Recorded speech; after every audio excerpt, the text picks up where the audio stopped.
दीनतारणे परमानंद माधव श्री चैतन्य ईश्वर। हरे कृष्णा। सगळ्या भक्तांचं स्वागत है। माताजी, आपको आपको मराठी समझ में आता है? क्योंकि आप नॉर्थ इंडिया से थोड़ा समझ जाएंगे ना। हाँ, क्योंकि आप सब ये मराठी जानने वाले हैं। हाँ, हरे कृष्णा। सगळ्या भक्तांचं हार्दिक स्वागत आहे आजच्या आपल्या साप्ताहिक आपलं काउन्सिलिंग मीटिंगमध्ये। मागच्या काही दिवसापासून आपण जे अवधूत ब्राह्मण आणि यदूचा जो प्रसंग त्याच्यामध्ये बघत आहोत, 24 गुरु या साधकांसाठी किती महत्त्वाचे आहेत। आणि भगवान कृष्णाने हा जो एपिसोड सांगितलेला, खास करून भगवद्गीतेमध्ये भगवंताला जे सांगता आलं नाही ते भगवंताने उद्धव गीतेच्या माध्यमातून आपल्यासारख्या साधकांना सांगितलेले। म्हणून विशेष करून आपल्याला आध्यात्मिक उन्नती करायची असेल, प्रगती करायची असेल, तर ह्या गुरुकडून आपल्या साधना भक्तीमध्ये आपण काही ना काही शिकलं पाहिजे आणि त्याच्यावर नाही का अंमल केला पाहिजे। म्हणून लाईफ ही खूप सडनली चेंजेस होते, पण ह्या लाईफमध्ये सडनली चेंजेस होत असताना सुद्धा आपल्या आध्यात्मिक प्रगतीकडे आपलं दुर्लक्ष होता कामा नये। आज सकाळीच माझ्या 2 नंबरच्या भावाचा फोन आला, तर तिथे त्यांचा मुलगा, खूप वर्षांनी त्यांना मुलगा झाला होता आणि रात्री वडनेर भैरवमध्ये बुलेटवर नाही का ॲक्सिडेंट झाला आणि तो ऑन द स्पॉट गेला। आणि जेव्हा सकाळी मला सांगितलं असं असं झालं, तर त्यावेळेस मी विचार करतो की भौतिक जीवन आहे ना, आपण नाही का खूप स्मूथली जगण्याचा प्रयत्न करतो, सोशली, फॅमिली, फिजिकली, पण सडनली आपल्या लाईफमध्ये काय होऊ शकेल हे आपल्याला काहीच माहीत नाही। पण त्या लाईफमध्ये जगत असताना आपल्याला सगळ्यात महत्त्वाचं की आपली आध्यात्मिक उन्नती किंवा आपली चेतना खूप स्टेबल पाहिजे की ह्या येणाऱ्या प्रसंगाला, येणाऱ्या सिच्युएशनला आपण फेस करू शकेल। म्हणून सगळ्यात मोठं भय जर काय असेल आपल्या लाईफमध्ये तर ते आहे मृत्यू।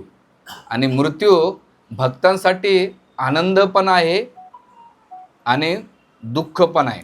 आनंद ह्या गोष्टीचा आहे की या संसाराच्या भवबंधनातून सुटून आता आपण भगवंताच्या धामात जाऊ, आणि दुःख या गोष्टीचं आहे की त्याच्या पहिले आपली भक्ती परिपूर्ण नाही का याच्याबद्दल दुःख असतं।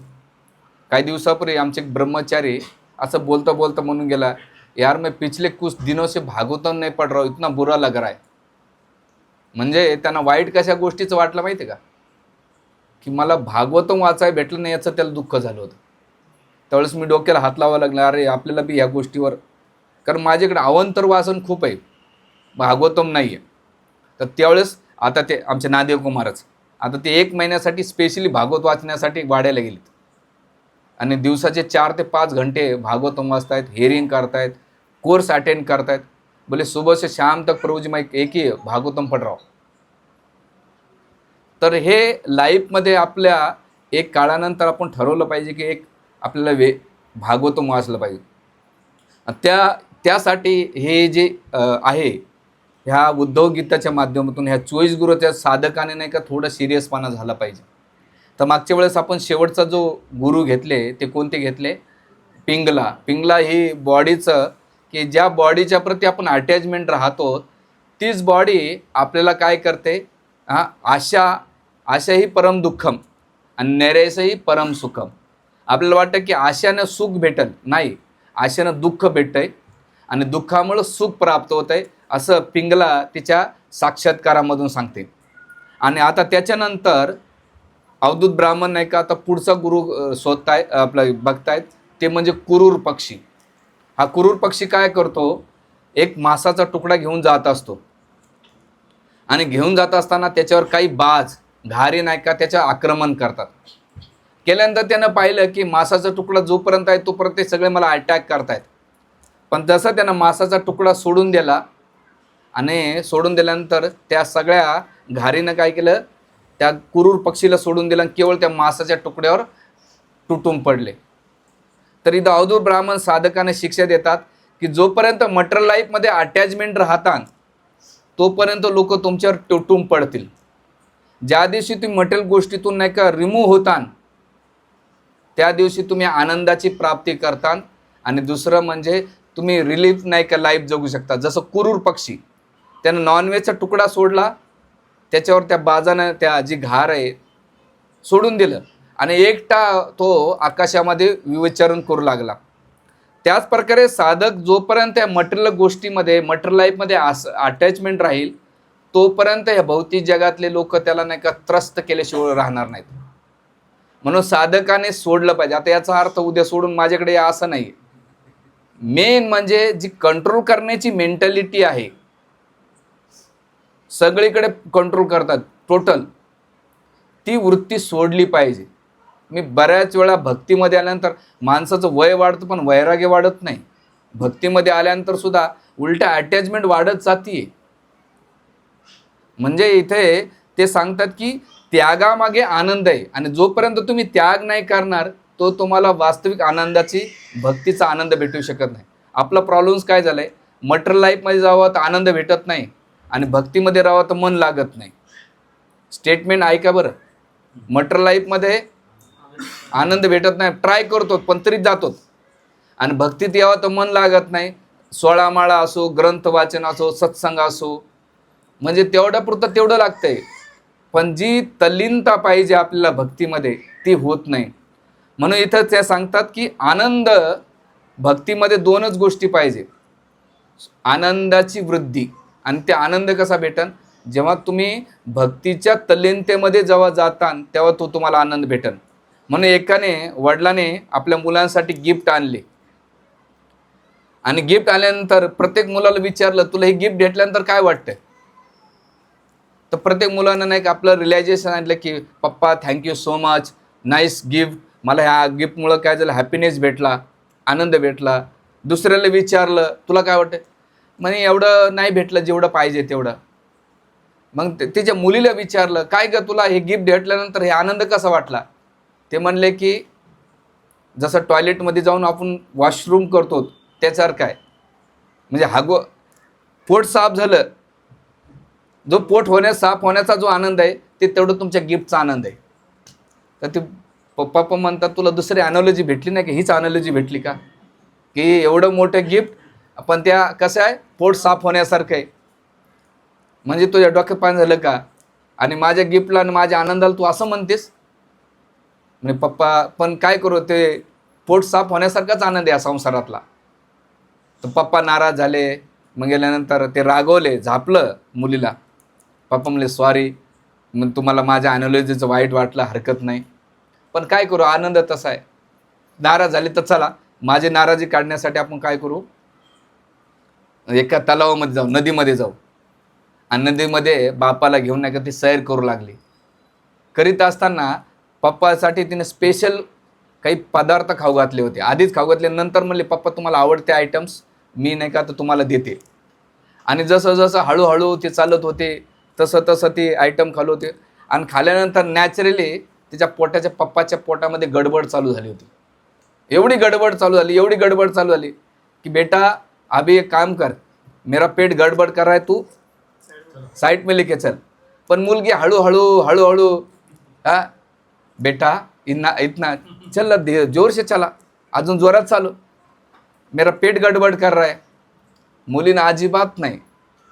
शेवटी पप्पा रागवले, म्हणले तुला कळत आहे तुझ्या डोक्यात पाणी झालं की मला जुलाब गडबड होते, चल मला बाहेर.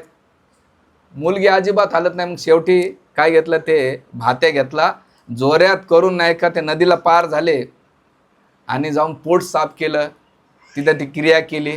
आल्यानंतर कसं वाटलं, आणि मुलगी विचारते पप्पा कसं वाटते, म्हणजे जो आनंद पोट झाला ना, साफ झाल्यानंतर जेवढा आनंद भेटला ना तो आनंद आतापर्यंत भेटला नाही. म्हणजे पप्पा त्याच प्रकारे या मटेरियल लाईफमधला जो आनंद आहे ना त्या वॉशरूम सारखा आहे तेवढ्यात. पण जोपर्यंत तुम्ही त्याचा त्याग नाही करत तर वास्तविक, जसं आता तुम्ही म्हणता अॅनॉलॉजी तुम्हाला कुठून भेटली, हां वेगवेगळ्या स्पीकरचं ऐकलं आणि तेव्हा ही अॅनॉलॉजी भेटली. म्हणून तुम्हाला जर चांगलं मेजवान, आता आम्ही ताज हॉटेलमध्ये गेलो होतो, काही 2-3 जण जेवले नाही का बरं, पोट गडबड होतं. पण ज्यांचं पोट साफ होतं त्याने बराबर ताव मारला ताज हॉटेलमध्ये. तसंच जो भक्ती मटेरियल लाईफमध्ये अटॅच राहील त्याला स्पिरिच्युअल आनंद नाही भेटणार. भक्तीमध्ये आनंद भेटणार नाही. तुम्ही किती वर्षानुवर्ष राहिल्यानंतर, आज इस्कॉनचा रेशिओ काय माहिती आहे का, लोक 15 वर्षाच्या वरती टिकणार. जुने लोक गायब होत चाललेत, नवीन भक्त दिसत चाललेले. याचं कारण काय, की भक्तीमध्ये त्यांना भागवतम हो गया, पढ़ना हो गया, गीता भी हो गई, चैतन्य चरितम, प्रवचन जितना सुनना है उतने सुन लिए हम लोगों ने, अभी क्या बचा आहे, यात्रा सगळ्या यात्रा झाल्या, प्रसाद काय नाही, तीच खिचडी रिपीट चालू आहे, ते सांबर राईस आहे, वेगळा आयटम काय नाही. आणि राहिले स्पीकर काय, आता सांगून सांगून काही प्रवचन दिले की आणून सोडून तिथंच सोडतात ते. मुद्दा असा आहे की भक्तीला वारंवार, आता तुम्ही म्हणा मी भक्तीमध्ये एवढं प्रगती करतो, तुमच्या पायाला ठेस लागल्यानंतर तुमच्या मुखातून कोणता शब्द बाहेर पडतो? जी गोष्ट अटॅच आहे ते शब्द बाहेर पडेल, जी गोष्ट अटॅच नाही ती कधीच पडू शकत नाही. मग एवढे वर्ष तुम्ही भक्ती करताना आपल्या मुखातून भगवंताचं नाव का येत नाही? म्हणून इथे ते म्हणतात की ही अटॅचमेंट माणसाला नाही का होते. म्हणून हे उदाहरण दिलं. दुसरं, एकदा श्रील प्रभुपादाकडे एक व्यापारी आला होता, म्हणले मेरे पास, माझ्यापाशी सगळं काही आहे पण मी नेहमी चिंताग्रस्त असतो, पण तुमच्याकडे काही नाही आहे पण तुम्ही आनंदी कसे आहे? तर प्रभुपाद म्हणतात की तुझ्या चिंताचं कारण एक काम कर, सगळ्या फॅक्टरी इस्कॉनच्या नावानं करून दे, चिंतामुक्त होऊन जाशील आणि तू आनंदाची प्राप्त कर. जसं आम्ही आनंद देत ना तसं तू आनंद प्राप्त करशील. आणि स्वामीजी काय झालं, तुम्ही अचानक, आणि लगेच ना स्वामीजीला नमस्कार केला आणि कल्टी मारली. ते म्हणतात की जेवढं तू अटॅच राहशील तेवढं चिंताग्रस्त राहशील, जेवढं तू डिटॅच राहशील तू आनंदामध्ये राहशील, पण आसक्ती नाही सोडायची. आणि म्हणतात पण चिंता, म्हणून सगळ्यात रिच पर्सन आहेत ना, सगळ्यात जास्त रिच पर्सन ते डिप्रेशन आणि ट्रेसमध्ये आणि एन्झायटीमध्ये. ज्यांच्याकडे काही नाही त्या डिप्रेशन ट्रेस अजिबात नाही. हां, आता आम्ही मध्यंतरी ताजच्या प्रोग्रामसाठी जात होतो काही लोकांकडे. बोले यार तुम लोग है ना हमेशा हंसते रहते, क्या कारण काय? त्याने विचारलं. मतलब कुछ नहीं, आ जाओ मंदिर में, आपको सब सुख शांति. अग्रवाल म्हणून मोठा बिजनेसमॅन आहे तो. अब तुम्हाला एक ही मेरे को गौरव प्रूफ के साथ एक फोटो निकालने दो. मग स्टार्टिंगला त्याचा फोटो काढून दिल्यानंतर तो काल परवा दिवशी पुन्हा आला होता रविवारी. म्हणला यार तुम हरे कृष्णा वाले ना सब एक जैसे दिखते और हमेशा चेहरा स्माइलिंग रहता है, क्या बात है? हम लोग इतना है साला, लेकिन हमारा पूरा टेन्शन में आहे, कारण त्याचं मोठं हॉस्पिटल आहे, सगळं काही आहे. तर सांगायचा मुद्दा असा आहे की आसक्ती ही माणसाला काय करते, चिंतामध्ये टाकत राहते. दुसरं उद्या एकदा, म्हणजे ह्या कुरूर पक्षीतून आपल्याला शिक्षा काय, जोपर्यंत आसक्ती राहील तोपर्यंत तुमच्यावर अटॅक करणार आहेत. तुम्ही डिटॅच होता तर तुम्हाला कोण आहे बघा ना, तुमच्याकडे धन असू द्या, ओळख नसले तरी ओळख देते. तुमच्याकडे काहीच नसू द्या, तुम्हाला शेजारी गेलं तरी तुम्हाला ओळखणार नाही. तुम्हाला कशामुळे ओळखतं? अंबानीला कशामुळे ओळखतात? त्याच्या बॉडीमुळं का? लई दिसायला सुंदर येतो? अजिबात नाही. त्याच्याकडे पैसे आहेत म्हणून त्याला सिक्युरिटी सगळे हारतुरा देतात का? पैशावाला. तर त्याच्या ऐश्वर्यामुळे त्याला ओळखल्या जाते. तर त्याच प्रकारे इथे आपल्याला आचार्य वर्ग सांगतात की ही आसक्ती माणसानं, म्हणून रिअलायझेशन झालं पाहिजे. जसं महात्मा बुद्ध, सिद्धार्थ, त्यांच्या वडिलांनी ठरवलं होतं, भविष्यवाणी केली होती लहानपणी, की याला 4 गोष्टी कधी दाखवणार नाही तर हा घर सोडून निघून जाईल. तर जेव्हा लसणाचा लेत ठासकात भारी मारला वाटतं. हां हां, क्या बात है. हां हां, काय नाक तृप्त झालं. हां, काय बात नाही, चालतंय. हां, लसणाच्या शिवीची आठवण झाली. असं का? अच्छा. तर महात्मा बुद्ध, सिद्धार्थ आहेत ना, त्यांच्या वडिलांनी ठरवलं की याला नाही का अजिबात मटेरियलिस्ट गोष्टी दिसल्या नाही. एवढी सिक्युरिटी ठेवली ना, एवढं ह्या गोष्टीपासून दूर ठेवले होते. एक दिवस सिद्धार्थाचे वडील होते, तर त्यांनी काय केलं, बाहेर गेले निघून. तर सिद्धार्थाला वाटलं चला आपण नाही का थोडं सरसपाटा करूया. पण त्यांचा जो सेनापती तो अजिबात येऊ देत नव्हता. पण राजपुत्राचा हट्ट म्हटल्यानंतर काय, तर जसं बाहेर आल्यानंतर, ते राजमहालाच्या बाहेर आल्यानंतर एक जर्जर म्हातारीला पाहिलं. हातात काठी टेकत टेकत तिचे केस पांढरे शुभ्र झाले, तिच्या दाताच्या कवळ्या पडल्या. आणि चालत असल्यानंतर हे दृश्य पाहिल्यानंतर सेनापतीला विचारलं ही काय अवस्था आहे आणि कोण होते? म्हणले तर प्रत्येक जण जो जन्माला येतो तो ही अवस्था होत असते. पहिलं दृश्य काय पाहिले त्याने, म्हातारीला पाहिलं. म्हणजे एक दिवस मी पण होणार आहे. म्हणजे हो, तुम्ही पण होणार आहेत. थोडं पुढे जातो, एक म्हातारा माणूस बाहेर खाटेवर झोपलेला होता. जर खोकतोय तो, आजारांना नाही का त्याला अजिबात नाही, त्याच्या कफ वात पित्त बाहेर पडतोय. हे दृश्य पाहिल्यानंतर म्हातारा झाल्यानंतर दुसरी अवस्था आहे व्याधी. कफ वात पित्त, खोकत राहतो एकदम. तुम्ही किती बॉडीला नाही का भारी भारी, मी आमच्या एका भक्ताच्या बाथरूममध्ये गेलो होतो. तिथं किती तर प्रकारचे डबे पाहिले मी. म्हणलं बाप रे, किती असतात बॉडी. आणि मी अंगाला हप्त्यातून 2 वेळा साबण लावतो DT वर्कशॉप करतो. ते मी अंगाला म्हणलं यांना केसासाठी वेगळे, अंगासाठी बॉडी लोशन वेगळं, किती किती आहे म्हटलं. तर ते वापरा, त्याच्या विरोधात नाही आहे. ते म्हणत प्रभूजी तुम्ही कपडेला अंगा तुम्ही लावत नाही, पण आम्हाला लागतंय. पण बॉडीला, ह्या बॉडीसाठी आपण किती करतोय, पण तीच बॉडी बेडवर पडल्यानंतर काय अवस्था होते. हे दुसरं दृश्य पाहिलं. आणि मग तिसरं दृश्य पाहिलं, एक बाळंतीण झालेलं. आणि चौथं दृश्य जाताना राम नाम सत्य आहे, राम नाम सत्य, सत्य ही राम नाम सत्य. सगळे बोलतात पोपट्यासारखं, पण फॉलो कोणीच करत नाही. पण हे दृश्य जेव्हा सिद्धार्थानं पाहिलं की एक दिवस सगळे मृत्यूला येणार आहे, जन्म मृत्यू जराव्या आधी, त्यांना वैराग्य निर्माण झालं. आणि झाल्यानंतर त्यावेळेस सिद्धार्थ तिथे ती भविष्यवाणी नाही का बघतात की हे बाहेर आल्यानंतर एक व्यक्ती आनंदी आहे त्याच्यामध्ये. एक भिक्खूला पाहिलं, भिक्षुकला, त्याच्याकडे काय नव्हतं. त्या सिद्धार्थ विचार बोलला की माझ्याकडे सगळं असून सुद्धा मी दुःखात आहे आणि याच्याकडे काही नाही, भिक्षा मागून आनंदी आहे. त्याला जाऊन विचारलं तुझ्या आनंदाचं कारण काय, तुझ्या सुखाचं कारण काय. ते म्हणतात की ह्या जगातलं जे माझं नाही ते मी सोडलंय. काय वाक्य आहे, ते सोडलंय आणि त्यामुळं मी आनंदी आहे. जे माझं नाही त्याच्या मागं लागतात ते तुम्हाला दुःख देणार आहे. तुम्ही शेजारी म्हटलं ही माझी 4 व्हीलर आहे, तुम्ही किती दिवस तुम्ही ते तुम्हाला ते दुःखाचं कारण बनवू शकते. मग त्याच वेळेस त्यांना बौद्ध भिक्खूकून ते झाल्यानंतर घराला सोडलं आणि वैराग्याला गेले आणि ते महात्मा बुद्ध बनले. आपण किती जन्ममूर्ती जरा आधी बघतो, हप्त्यातून महिन्यातून एखाद्याला पोहोचून येतोच. कुठं स्मशानभूमीत. किती रिलायझेशन झालं की अरे शरीर नसवं, तेवढं पुरतं तेवढं बोलते ना, अरे यार कुछ नहीं इस दुनिया में, कुछ बचा कुछ नहीं, सबको छोड़ के जाना है, सब मोह माया है, कुछ नहीं रहने वाला, सब पोपट की तरह बोलते. लेकिन जैसे ही बाहर आते, अरे वो चेक पाठवला का नाही रे, लगेच SMS करतो तो. म्हणून इथं महत्वाचं आहे की जे वैराग्य आहे ना ते तत्वाच्या आधारावर असलं पाहिजे. रिलायझेशन झालं पाहिजे की मेरा भी नंबर आएगा. मी एक T-शर्ट वाचलं होतं, मेरा भी नंबर आएगा, मेरा भी टाइम आहे, सॉरी मेरा भी टाइम आएगा, अपना भी टाइम आएगा. पण ते कशासाठी म्हणत होता, तो गरीब होता, त्याला वाटलं की एक दिवस मी श्रीमंत होईल.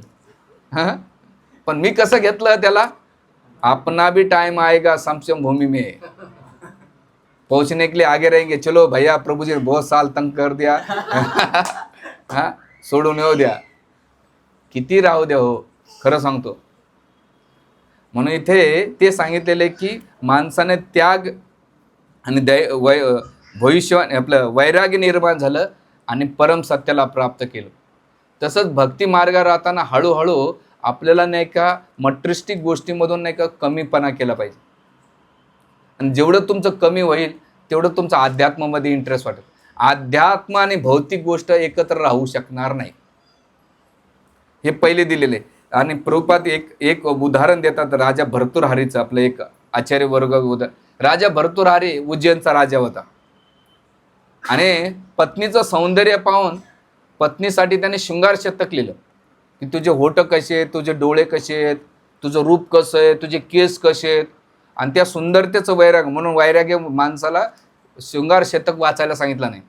शृंगार शतक जे नवीन कप्पल आहे त्यांना वाचायला सांगितलेलं आहे. उत्तेजना होतीये आणि पती पत्नीचं आकर्षण वाढते शृंगार शतकनं.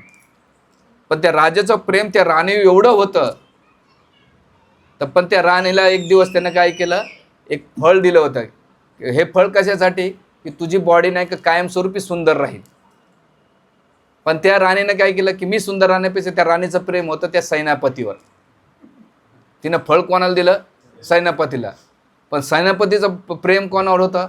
तिला दासीवर होतं. त्या सेनापतीनं तो फळ कोणाला दिलं? दासीला दिलं. दासीचं प्रेम कोणावर होतं? राजावर होतं. ते फळ पुन्हा त्या दासीनं काय केलं? राजाला दिलं. राजा टेन्शनमध्ये आला की फळ आलं कसं काय? तुला विचारलं तुला कोणी दिलं? ते म्हणे सेनापतीने दिलं. सेनापती बेटा इधर आजा, क्या गुल खिला रहा है? म्हणे फळ कोण? राणीनं. राणीला विचारलं तुला काय? तू कसं काय दिलं? म्हणे माझा आवडता तोच होता, तुम्ही नाही येत. दिल्यानंतर त्यावेळेस भर्तृहरीला वैराग्य निर्माण झालं की माझी बायकोमुळं मला वैराग्य निर्माण झालं. आणि त्या बायकोच्या वैराग्यामुळं त्यानं कोणतं लिहिलं? वैराग्य शतक लिहिलं. आणि ह्या जगातली वास्तविक स्थितीचं, आणि म्हणून प्रत्येकाला वैराग्य शतक वाचलं पाहिजे. आम्हाला कधी कोणता ब्रह्मचारी गडबड करत असेल ना, मला बाहेर जायचं, लग्न करायचं, त्याला लगेच पुस्तक टेकवलं जाते, चरपट पंजेरी आणि वैराग्य शतक, हे वाच. तो म्हणतो बरं आहे, इकडेच वापस येतो. हां, तर इथे केल्यानंतर त्यावेळेस हे वैराग्य घेतलं. वैराग्य म्हणून आपल्या जीवनामध्ये कोण ना कोणी आपल्याला वैराग्याला कारणीभूत होते. म्हणून दोन व्यक्ती असतात, एक ज्ञानाने सुधारणारे आणि एक अनुभवातून सुधारणारे. कोणत्या गोष्टीनं? ज्ञानाने सुधारणारे आणि अनुभवाने सुधारणारे. आणि शास्त्रामध्ये बरेच उदाहरणं आहेत जे ज्ञानातून सुधारलेले आणि काही गोष्टी अनुभवातून सुधारलेले. आमचे एक भक्त होते, ते शिक्षाष्टमूर्तीचे खास मित्र होते आणि डिवोटी माताजीशी लग्न केलं होतं गोपीनाथमध्ये. खूप रिच फॅमिली. पण त्या माताजीचा बर्थडे झाल्यानंतर, रिच असल्यामुळं तिला भक्त होती, बाहेरून कंठीमाळा तिलक असलेली भगत, डिवोटीची मुलगी, पण लहानाचं मोठं झाल्यानंतर तिला बर्थडेला स्पेशल नेकलेस पाहिजे असो, डायमंडची रिंग पाहिजे असते, आणि ती लाखोमध्येच. एका वर्षी त्यानं दिलं नाही, काहीतरी प्रॉब्लेम आला. ते बायको काय म्हटले, तुझ्या आणि माझ्यामध्ये जर ही बीड बॅग आणि कंठीमाळा येत असेल तर नकोय. कंठीमाळा आणि बीड बॅग नवऱ्याच्या तोंडावर फेकून मारलं की नेकलेस तू देऊ शकत नाही, तुझी तर ती नसेल तर मला राहायचं नाही. त्याच वेळेस प्रभूजीनं काय केलं, पत्नीला सोडलं आणि राधाकुंड श्यामकुंडला गेले. असं बी माताजीमुळे ते वैतागलेले होते. आणि नंतर महानिधी महाराजांच्या सेवेमध्ये राहिले. त्यांनी नाही का, आज बी तुम्ही सहस्रीपुढे ती गाडी पाहिली असेल, UP पासिंग म्हणून आहे गाडी, त्यांनी ती गाडी दिली. आणि शिक्षक UP पासिंगची ॲक्टिवा दिली. आणि त्यांनी सगळं जी प्रॉपर्टी होती ते वेगळ्या वेगळ्या इस्कॉन टेम्पलला देऊन टाकले. आणि आता राधाकुंड श्यामकुंडमध्ये नाही का भजन करीत बसले होते. जेव्हा ते वैरा गेल्यानंतर बऱ्याच माताजीने ऑफर दिली की चलो हम भी का आपके साथ शादी करके रहेंगे. पण म्हटलं ना, एक झटका भेटला, आता पुन्हा नको. सांगायचा मुद्दा असा आहे की इथे वैराग्य दिल्यानंतर, आणि हेच भर्तृहरी काय झालं, वैराग्य घेतलं आणि त्या वैराग्यामध्ये त्याने एक नीती वैराग्य लिहिलं, नीती शतक लिहिलं. नीती 3 पुस्तक लिहिले त्याने, शृंगार शतक, वैराग्य शतक आणि नीती शतक लिहिलं. दिल्यानंतर जेव्हा ते जंगलामध्ये निघाले, त्यांची झोळी होती आणि झोळी असल्यानंतर त्यांनी झाडाला अटकल्यानंतर आंघोळीला गेले झोळीकडून. नेमकं दुसरा एक राजा आला होता, आपला राजा म्हणजे वैरागी आला होता. त्यानं ती झोळी तिथंच अटक केली. याची झोळी काढून ठेवली आणि आपली झोळी लटकून ठेवली. आल्यानंतर भर्तृहरी आले आणि ही पाहिलं, अरे माझी झोळी नाही, दुसऱ्याची झोळी कसं काय ठेवली. आणि हे 2 वैरागी कोण, काशी राजा होता, काशीचा काशी राजा आणि भर्तृहरी, हे दोघं भांडत बसले. कशामुळं की खुटी माझी आणि तू खुटीवर झोळी कसं काय ठेवली. आणि कडाक्याचे भांडणं, भयंकर भांडणं. तेवढ्या ती म्हातारे आली, म्हणले वैराग्याचे कपडे घातले, लाजा गिजा धरा जरशा, सगळं सोडलं. बघा कुठं राजा भर्तृहरीनं सगळं सोडलं, राजा काशीनं सगळं सोडलं, आणि तुम्ही एका खोटीमुळं भांडत बसले. तुम्ही वैरागी काय आहेत. ह्या दोघांना कानकोंड वाटलं की 2 वैरागी कोण आहे, एक काशीराजा आणि दुसरं कोण, भर्तृहरी. त्या म्हातारीला म्हटलं दंडवत प्रणाम, आणि लगेच कळटी मारली. म्हणजे वैराग्याला असं नका समजू वैराग्याचं, श्रीपाद रामानुजाचार्यांचे काही डिसायपल्स होते, त्यांना वैराग्याचा अभिमान होता. म्हणून एक दिवस श्रीपाद रामानुजाचार्यांनी काय केलं, त्यांच्या कोपी फाडल्या, कोपीत गमचे, आणि काही जणांना नाही का ज्या फाडलेल्या होत्या दुसऱ्याच्या कोपीन घातल्या. लागले भांडणं तिथे, भयंकर भांडणं एवढे झाले. श्रीपाद रामानुजाचार्य आले त्यांच्याकडे, म्हणे काय झालं? म्हणे यानं माझी कोपीन घातली, यानं माझा गमछा वापरला, यानं माझी कोपीन फाडली. श्रीपाद रामानुजाचार्य म्हटले, बाहेरून वैराग्य खूप मोठं आहे तुमचं, पण तुमचा जीव कोपींमध्ये आणि गमछ्यामध्ये अटकलेला आहे. तर असं नका समजू, ग्रस्तामध्ये, ब्रह्मचार्यामध्ये आणि संन्यासामध्ये पण होत आहे. म्हणून इथे महत्त्वाचं आहे की साधू मीन्स वैराग्य बाहेरून नाही आहे, तर वैराग्य आतमधून डिटॅचमेंट आहे. वैराग्याचा अर्थ हे नाही आहे. वैराग्याचा अर्थ काय की तुमची आध्यात्मिक गोष्टीमध्ये कॉम्प्रोमाइज न होता, याला वैराग्य म्हणतात. आणि तुम्ही किती जरी ऐकलं किंवा मी जरी ऐकलं, एवढं सोपं नाही आहे, कारण तुम्ही लय मोठा जंजाळ ठेवलाय मागं. तुमचं मन जरी म्हटलं, जसं एक म्हातारा होता, जीवनभर त्याने कपडे शिवले, एक हात दोन हात दोन हात असं करायचा, तो घर सोडत नव्हता. तर एक साधू आला गावात, म्हटले अहो आमचे वडील आहेत ना, त्यांना काही वैराग्य येत नाही, तुम्ही जरा तीर्थयात्रा करून आणा. दुकान सोडत नाही, नेहमी असं मोजमाप करत राहतात. सगळे तीर्थयात्रा केल्यानंतर म्हाताऱ्यात काहीच फरक पडला नाही. काशीला आला तो, आणि काशीला आल्यानंतर नेमकं मनकर्णी घाटाला गेल्यानंतर पाहून जोर रडायला लागला. एवढा रडायला लागल्यानंतर साधू वाटलं की माझ्या प्रवचनाला इफेक्ट नाही झाला, पण मनकर्णी घाट आहे ना, तो प्रसंग पाहून याच्यामध्ये वैराग्य झालं. म्हणे असं काय वैराग्य आलं की तुम्हाला नाही का रडू यायला लागलं? म्हणजे कशाचं रडू यायला लागलं? मी याच्यासाठी रडतो की जीवनभर मी कपडे मोजत बसलो, कदाचित लाकडाचा धंदा टाकला असता तर किती कमवलं असतं.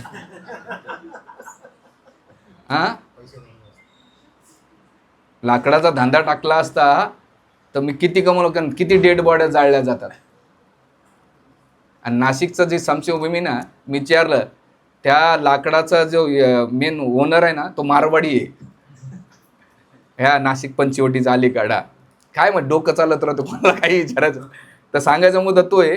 आणि हे केल्यानंतर महत्त्वाचं की आपण भोगता नाही आहे, तर आपण काय आहेत, भोग्य आहेत. भगवंत म्हणतात भोक्ताराम यज्ञ तपसा सर्व लोक महेश्वरम. या जगामध्ये भोगता एकमेव भगवंत आहे. तुम्ही कोण आहेत? भोगते आहेत, भोग्य करणारे आहेत, भोगणारे आहेत. आपण भोगामुळेच आपण इथं आलो आहेत आणि भोगामुळेच इथं अटकणार आहेत. तर हे वैराग्य दिलेल्या कुरूर पक्षीपासून त्यांनी शिकलेले. म्हणून जीवनामध्ये दोन वैराग्य आहे. जसं ध्रुव महाराजाचा अपमान झाला, अपमानामुळे त्याने वैराग्य घेतलं आणि भगवंताला प्राप्त केलं. आणि विदुरजी कोण अपमान केला? दुर्योधनानं अपमान केला. तो अपमानामुळं काय झालं? भगवत भक्ती. तसं तुमच्या जीवनामध्ये काही ना काही आलं, त्या दिवशी तुम्ही नाही का भगवंताची पूर्ण समर्पण घ्यायला पाहिजे. ते कुरूर पक्षीच्या लाईफमधून ही शिक्षा घेतलेली. दुसरं अवधूत ब्राह्मणाने शिकले निरागस बालक, यांच्या पण शिक्षा काय? निरागस बालकाला तुम्ही किती रागवा, त्याला मान सन्मान अपेक्षा काही नसते. त्याला फटके दिले तरी 2 मिनिटांना हसून रडून नाही का तो खुश राहतो आणि प्रसन्न चित्तारतो, साधा सरळ असतो. त्याला कोण कपट केलं, कोण टोमने मारलं, त्याला काही फरक पडत नाही. तसंच अवधूत ब्राह्मण म्हणता एक साधक निरागस बालकासारखा राहायला पाहिजे, की त्याला जीवनातला कोणताही निरागसपणा जेवढा राहील तेवढं तो भक्तीमध्ये राहील. ते बघा बालक आता हसत राहतो, खात राहतो, दुनिया काय म्हणेन त्याला काही घेणं देणं नाही, त्याची खिल्ली बी उडवतात. तसं ते म्हणतात साधक म्हणजे काय की तो आपल्या दुनियामध्ये अध्यात्मामध्ये एवढा तल्लीन पाहिजे की जगाचा कोणताही प्रभाव नाही पडला पाहिजे. आणि तो निरागसपणा कधी येईल? जेव्हा तुम्ही साधना करा. गोपालकृष्ण महाराजांनी व्हील लिहिली होती आणि त्या व्हीलमध्ये त्यांनी काय लिहिलं की माझं काही प्रॉपर्टी नाही आहे, ना होती ना राहणार आहे. माझे केवळ एक DT आहेत, शालिग्राम शिला आहेत, आणि त्या शालिग्राम शिला माझ्या एका शिष्याकडे मी देतो, तेवढीच माझी प्रॉपर्टी. विचार करा, गोपालकृष्ण महाराजांचे किती डिसायपल्स आहेत? 10,000 राहींगे ना प्रभू. हां, म्हणजे एवढे आणि सगळ्यात जास्त दिल्लीमध्ये 12 मंदिर महाराजांनी बांधले, रशियामध्ये पण मंदिर बांधले, पाकिस्तानमध्ये मंदिर बांधले महाराजांनी. हां, हो, पुण्याचं पण मंदिर बांधलं. एवढे मंदिर बांधून करून सुद्धा, आणि डिसेंबरमध्ये सगळ्यात जास्त भगवद्गीता ते वितरण करायचे. एवढं असून विलमध्ये काय लिहिलं? माझं काय नाही. तुम्हाला माहिती आहे प्रमुख स्वामी कोण आहे माहिती आहे? जे स्वामीनारायणचे हेड होते. जेव्हा ते वारले तर त्या प्रॉपर्टी किती निघाली माहिती आहे त्यांची? 3 गोष्टी निघाल्या त्यांच्या. एक म्हणजे कपड्याचा एक जोड निघाला, लाकडाची प्लेट निघाली जेवण करायची, आणि 4 पुस्तकं, एवढीच प्रॉपर्टी होती. आणि आज जगभरामध्ये सगळ्यात जास्त मंदिर कोणी बांधले असेल ते प्रमुख स्वामीनं बांधलेले. दुसरं उदाहरण कोणाचं आहे? APJ अब्दुल कलाम. जेव्हा ते राष्ट्रपती होऊन गेले, जाताना 2 बॅग घेऊन गेले, येताना तेवढ्या 2 बॅग घेऊन आले. जाताना ते त्याला स्टाफला विचार करतात की मी 2 पुस्तकं घेऊन जाऊ का याच्यातली, आणि आपल्या नातेवाईकाचा खर्च ते भरायचे. म्हणजे किती डिटॅचमेंट होते की त्याने निर्मोह, माझं नाही आहे, हे काय होतं, निरागसपणा असला पाहिजे. आणि बालक हे वर्तमानात कळतं, भूतकाळाबद्दल विचार करत नाही आणि भविष्याची चिंता करत नाही. तसं साधकाने भूतकाळात काय झालं माझ्या बाबतीत, कोणी कसा माझ्याशी व्यवहार केला, माझ्याकडून काय चुका झाल्या, कोणी माझ्यावर अन्याय केला, जसं नदीचं पाणी वाहून जातं आहे तसं साधकाने भूतकाळाला विसरलं पाहिजे. आणि भविष्याची चिंता करायची नाही अजिबात, की भविष्यामध्ये काय व्हायचं, माझ्या बायकोचं, माझ्या नवऱ्याचं, माझ्या मुलाचं, माझ्या नातू पंताचं काय होईल. काय नाही, जे व्हायचं ते होणार आहे. तुम्ही किती काळजी केली तरी भगवंत जे करायचे ते करणार आहे. म्हणून जेव्हा हे कधी तुम्ही चिंता करता माहिती आहे का, जेव्हा तुमच्या भक्तीवर आणि भगवंतावर तुम्हाला विश्वास नसेल ना, तेव्हा होते. जेव्हा तुम्हाला भगवंतावर विश्वास आहे की जे मदन गोपालजीची मी सेवा करतोय ते मदन गोपाल नाही का माझ्या बाबतीत नाही का केअरिंग करते. काय वाक्य आहे? भक्तीची जर तुमची जर विश्वास असेल आणि भक्तीत प्रगती असेल तर माझ्या जीवनात जे काही करते ते मदन गोपाल, जगन्नाथ, बलदेव, सुभद्रा करते. आणि भक्तीमध्ये तेवढा विश्वास आणि ट्रस्ट नसेल तर तुम्ही नाही का तुमच्या लेवलला चिंता करीत बसतात. म्हणून इथे भूतकाळाचा शोक करायचा नाही, वर्तमानामध्ये मोह ठेवायचा नाही, आणि भविष्याची चिंता करायची नाही. कारण चिंतामुळं भयभीत राहते, नेहमी भयभीत राहते. बघा ते पक्षी राहतो ना, 2 दाणे खातो, तो भयभीत राहतो. तसं आपण जीवनामध्ये भयभीत राहतो का? अटॅचमुळं. तर हे दिलेलं आहे. आणि दुसरं सरळता, बालकामध्ये दुसरं काय? सरळपणा असतो. तसं साधका परमपूज्य राधानाथ महाराज किती सरळ आहेत. आज मी तुम्ही याला जाताना वाडेला एक काठी घेऊन फिरतात, सिंपल आहेत. परमपूज्य लोकनाथ स्वामी महाराज सिंपल आहेत, कोणी जाऊन भेटू शकतं, बोलू शकतं. सरळताच भगवंताला आकर्षित करू. कारण की आपले जे इष्टदेवता आहेत बाकी बिहारी, मदन गोपाल, ते सरळ आहेत. कारण ते वृंदावनमध्ये एकदम कमरेला त्यांनी काय बांधलाय? शालू बांधलाय, आणि डोक्यावर काय बांधलंय? फेटा बांधलाय, मोरपंख, आणि वनातले फुलं माळ घाल. ते वनात राहणारे वनमाली आहेत, वनमाली गोपाल आहेत. ते सिंपल सरळ आहे. तर मग आपण साधकाने तेवढं सरळ संपल राहिलं पाहिजे. आपण कॉम्प्लिकेट राहू तर मदन गोपाल म्हणते अरे मी सिंपल आहे बाबा, माझ्याकडे येणार सिंपलच पाहिजे. साधं सरळ असलं पाहिजे भक्तीमध्ये. जेवढं साधं सरळ राहतात तेवढं भक्तीमध्ये प्रगती करायला सोपं जाईल, हे कारण दिलेलं आहे. दुसरं बालकाचा एक गुण पाहिलं, जिज्ञासा. तो विचारतो मम्मी असं का? आणि या बाबतीत आमचा पार्थ खूप जिज्ञासा करतो. आईला उत्तर आणि पापाला उत्तर देता देता त्याचे शिंग उडून राहतात. असं का, तसं का, कोण दूध देतंय, इथून प्रश्नाचे उत्तर चालू होतात. बाबा बाबा बा म्हणलं, त्याच्यामुळं धन्यत म्हटलं माता देवती आणि भगवान कपिल देव. किती जिज्ञासा आहे. तर ते म्हणतात की साधकाने नेहमी जिज्ञासा राहिला पाहिजे भक्तीमध्ये प्रगती करण्यासाठी. कोण करू शकते जिज्ञासा? ज्याला भक्तीमध्ये रुची आहे तो जिज्ञासा करू शकतो. ज्याला रुची नसेल तो जिज्ञासा करू शकत नाही. बा जो खाणारा व्यक्ती असतो ना, तो रुची असते ना, हा असा आयटम कसा बनवायचा, कधी बनवायचा, काय बनवायचा, किती रुची असते खाणाराला. तो यूट्यूबमधले त्याचे व्हिडिओ बघण्याचं काय असतं, तो सर्च करू राहतो, याच्यातून जिज्ञासा करतो हे आयटम भारी असेल. म्हणजे त्याचं खाण्यामध्ये रुची म्हणून तो जिज्ञासा करतो. तसं साधकाला भक्तीमध्ये रुची असेल तो जिज्ञासा करेल. कशामध्ये? भगवंताच्या तत्वाबद्दल, भगवंताच्या रसास्वादाबद्दल, भागवतामध्ये इथून मला काय भेटन, तिथून काय भेटन, या प्रवचनामध्ये काय भेटल, तो रुचीमुळे जिज्ञासा करू शकेल. रुची नसेल तो जिज्ञासा करू शकत नाही. कारण काय, इंटरेस्टच नाही. बाबा ठीक आहे, आता चालतंय, हाय भेटतंय, प्रभूजी सांगतात तेवढं नाही. पण जो इगरनेस असतो ना, जो विद्यार्थी शिकणारा असतो ना, शिक्षाष्टमप्रभूला एकदा विचारलं तर आपलं UK मध्ये की तुमचं इंट्रोडक्शन काय, तर पहिल्यांदा त्यांचं इंट्रोडक्शन देण्यात आलं होतं. शेवटी ते काय म्हणतात, आय एम स्टुडंट, मी विद्यार्थी, मी शिकतोय. प्रभूजीनं आम्हाला ब्रह्मचारी क्लासमध्ये म्हटले की ज्याची जिज्ञासा थांबतात त्याची प्रगती थांबते. काय? ज्याची जिज्ञासा थांबते त्याची प्रगती थांबते, ज्याची जिज्ञासा राहते त्याची प्रगती वाढ होते. जिज्ञासा अति तो भयंकर जिज्ञासा नसली पाहिजे. अंड पहिलं का कोंबडी पहिली, आम्हाला माहित नाही, तुला काय सांगू. आता तो भयंकर जिज्ञासा नसल्या पाहिजे. जी भगवंताबद्दल, गुरुबद्दल जिज्ञासा असली पाहिजे, हे दिलेलं आहे. आणि बालकाचा आणखीन एक गुण, बिंदा झोपतो, चिंता करत नाही उद्या आई काय खाऊ घालणार आहे, बाप काय कमवणार का नाही, एकदम घोडे बेच के सोयगा. तसं साधकाने पिता माझे सगळे आहेत आणि राधाराणी माझी आई आहे, जे काही माझ्या जीवनात करते मला चिंता करायची गरज नाही, बिंदा झोपलं पाहिजे. बालक जसं माता पित्यावर आश्रित राहतो, बिंदास राहतो, तसं साधकाने एका बालकातून शिकलं पाहिजे. कृष्ण माझे माता पिता आहेत आणि ते माझं पालन पोषण करतील.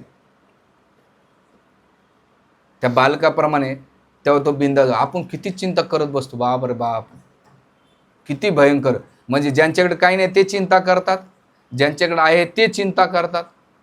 म्हणजे अख्खं इथं कोणी असा म्हणू शकत नाही आपल्या काउन्सिलिंग मीटिंगमध्ये, रोजी आम्ही चिंतातून मुक्त आहेत, हात वरती करा, की माझ्या जीवनात चिंता नाही, त्यांचे पाय धुवून पिऊ. काही नाही काही चिंता राहते, भयंकर आहे. आणि कलियुग तर एवढं आहे, फॅसिलिटी दिल्या पण चिंता सोडली नाही. पहिल्या काळामध्ये फॅसिलिटी नव्हत्या पण लोक चिंतामुक्त होते. किती हे दिलेलं. म्हणून हे कधी होईल, जेव्हा तुम्ही देहात्म बुद्धीच्या वरती येतान आणि स्वयं म्हणजे देहात्म बुद्धी तुम्हाला स्वतःबद्दल विचार करायला लावते, पण जो देहात्म बुद्धीच्या बाहेर राहतो तो भगवंताबद्दल विचार करेल. हे दिलेलं आहे, कोणाच्या आगे दिलेलं आहे. त्याच्यानंतर तिसरे गुरु आहेत कन्या. कन्याकडे काय झालं, एक दिवस एक कन्या घरात एकटीच होती. 4 प्रवासी, 4 पाहुणे तिच्या घरामध्ये आले. आल्यानंतर तिला भीती वाटू लागलं. काय भीती वाटू लागली, कारण हे 4 लोक आलेले आहेत, आता माझं कसं व्हायचं. म्हणून ती धान्य कुट्टा काढता काय केलं तिनं, आपल्या दोन्ही हातातल्या बांगड्या, 2-2 बांगड्या होत्या, बांगड्या एकत्र आल्या की काय होतात, वाजतात ना, तर तिनं एवढं चतुरपणा केला, एक एक बांगडी काढली आणि अजिबात आवाज ठेवू दिला नाही. त्या पाहुण्याला काय वाटलं, घरामध्ये भरपूर लोक आहेत, किती शांतता आहे, ही पोरगी काम करत नाही, नौकर काम करतात. जर बांगड्याचा आवाज आला असता तर पाहुण्याला कळलं असतं की एकटीच घरात आहे, बांगड्या वाजतायत. म्हणून चातुर्यानं काय केलं, तिनं बांगड्या काढल्या, एकच काढल्या आणि आपल्या कार्यामध्ये तल्लीन झालेली.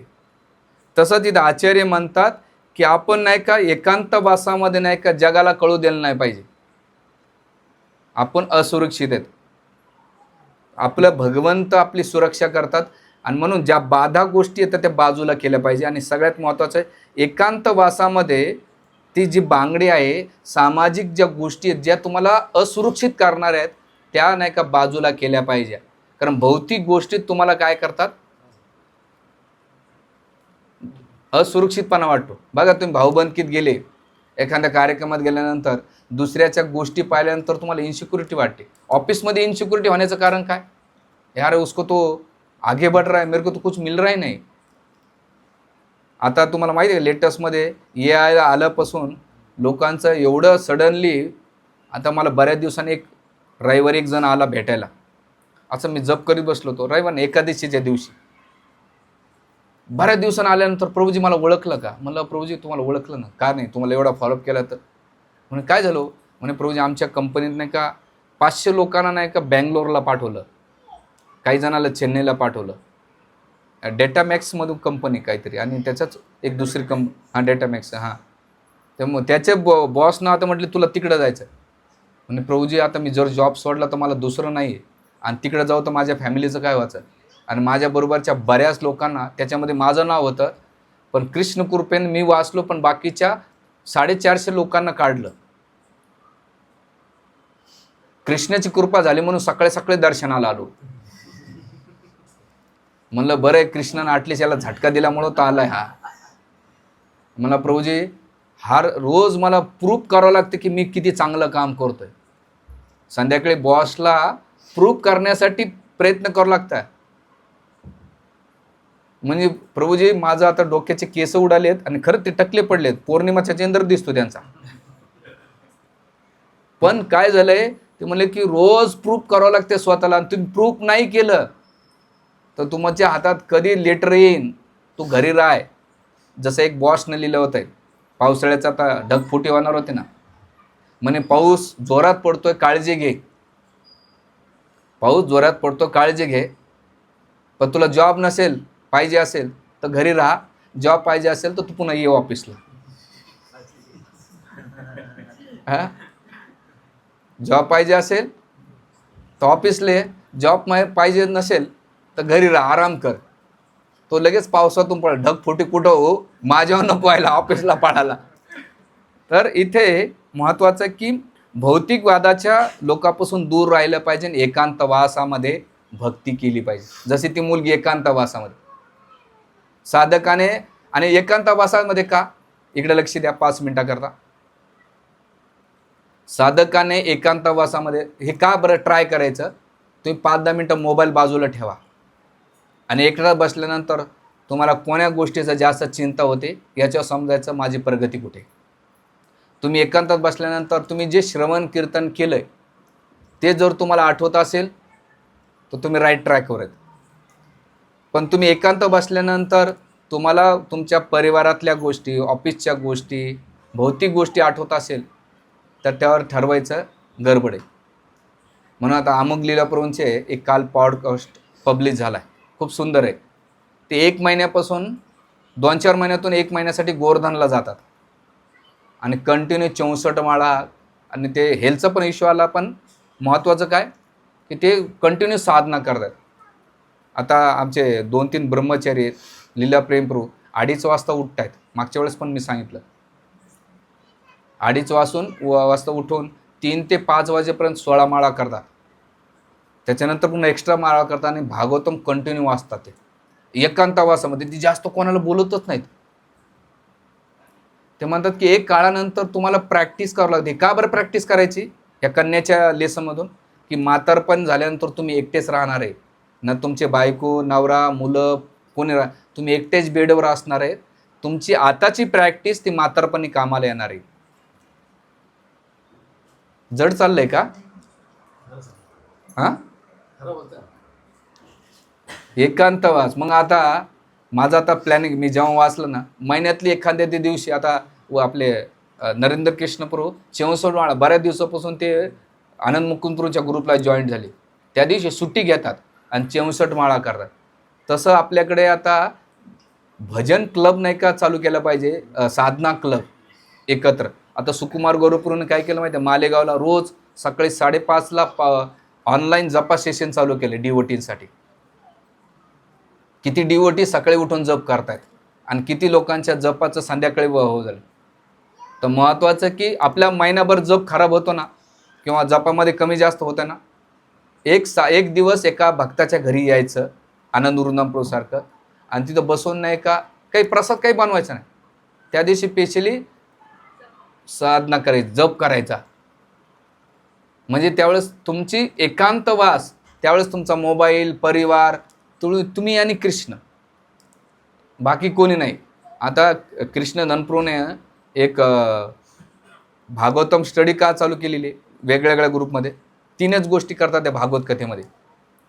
कथा ऐकतात, प्रसाद घेतात, आणि जप करतात.